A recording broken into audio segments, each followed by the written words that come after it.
Interview.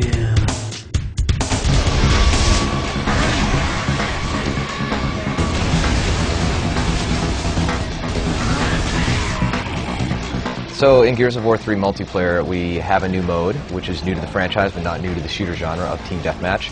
And it's important to note that when we put things into Gears, we twist them our own certain way to make it kind of Gears-like. And one thing we've done is it's not just a matter of getting to a certain score and wow, the match is over, that was fun. You essentially deprive the other team of respawns. So what ultimately happens is, for a little while, it's regular Team D, and people are spawning in and they're having fun.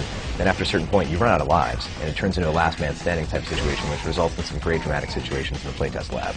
On top of all that, we've taken some of our previous modes, and one of them, which was kind of called Submission. It was basically a mode where you kind of try and capture an AI and hold it, right? We've changed that so it's capture the leader. So one player on the COG is Chairman Prescott, the player on the Locust is Queen Mira. You spawn, and you basically have to capture the leader, take him hostage, and take him somewhere in the map and just hang on to him for a certain amount of time, which has proven to be quite a bit of fun. On top of it all, we used to have modes like Annex, where it was kind of a territory control mode and things like that, and it kind of was a little fuzzy as far as what the rules were. We've consolidated and changed that and modified it and streamlined it into a mode that's essentially a territory-based mode, where it's king of the hill. So find the circle, hold it, sap it to the points, get a certain percentage point to win, and then it moves to another location, which has provided some very strategic and fun matches for us. So the weapons, of course, are one of the great things people love about Gears of War, and we've added in a sawed-off double-barrel shotgun. And this gun is really like it's a cone of death in front of you. If you go more than a few feet away from somebody, it doesn't do too much damage. But you can actually catch 2 to 3 people in your spread and jib them immediately, which is amazingly gratifying. We wanted a new assault rifle, and so that's where we came up with the Retro Lancer, sort of the Lancer pre the Emergence Day. So it's like when the humans were fighting humans. It's got a traditional bayonet, but it's got an awesome charge. You can charge into somebody and throw them like a bale of hay, which is fun. But also to the novel like the Digger, where you can actually shoot a grenade underground and it pops up behind cover and flushes people out of cover. To the new heavy like the One Shot, which is this really heavy sniper that can blow through a Mauler with his shields with a single shot. So we had the full gamut from and then we even did things like changing the pistol, like the Gorgon pistol went from being sort of those burst fire and single fire to now in its sort of the next incarnation, it's actually a submachine gun. So it's really good for meat bagging meat bagging and using the Gorgon. On top of that, we have the Hammer Burst returning. It's semi-automatic. Pull the trigger and fire as fast as you can almost. And we have iron sights, which is a first for the franchise, so you can actually zoom in and see your enemy closer and take them out from a longer distance. So everything covered from super close range, the sawed-off double-barrel shotgun, all the way through to the Hammer Burst. Well, there's lots of new stuff you can do in terms of abilities in Gears of War 3. I mean, there's the mantle kick, which is a way of kind of rewarding the aggressor when 2 people are on the same piece of cover, just on opposite sides. You can actually mantle into them and knock them and get a shot off. But there's also things like, with the Retro Lancer charge, we've got things like being able to spot now, where you can spot an enemy for your teammates and call it that you see an enemy. The new TACCOM has new things you can see. You can actually spot, go to a new map and find it where the power weapons are going to spawn right away. There's all kinds of sort of layers we've added into the core gameplay, which just made it that much easier to play in terms of a new player coming to it, but also even deeper too for core players.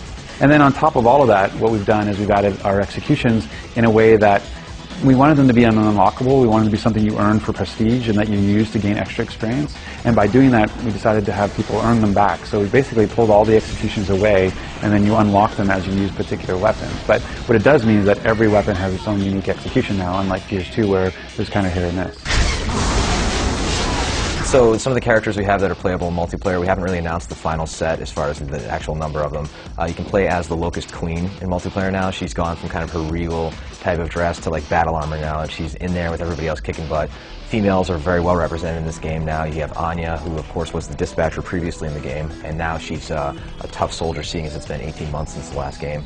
You also have Sam Byrne, who's another really, really tough female, kind of has a slightly darker complexion, has a little bit of an attitude, voiced by Claudia Black, of course, who's just a wonderful voice actress.